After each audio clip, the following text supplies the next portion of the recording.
पांडी लगी है पराली नहीं वजनी थोड़ी और वढ़ लवो के चलो 4 दिन पा लवांगे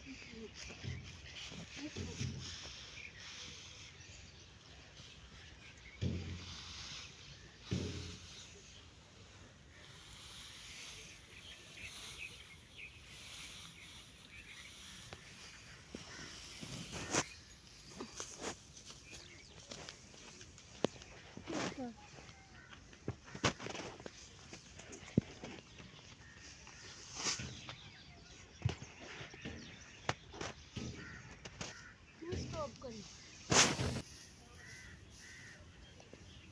जाने पराली सुननी लगन रही है काली काली होन रही है हैं जड़े आ खिलाड़ दो नाल लग के मेरे के कल्ली लगी हां कुल्ली लगन रही हुई है काली काली होई जांदी आवे थोनू मार भी कट्टी आख्या सी मैं इन्हां नूं के खिलाड़ लवो ਉਹ ਮੈਂ ਖਰਾਬ ਨਹੀਂ ਕੀਤਾ ਸੀ ਇਹਦੀ ਔਖੀ ਹੋ ਕੇ ਪਰਾਲੀ ਵੱਢੀ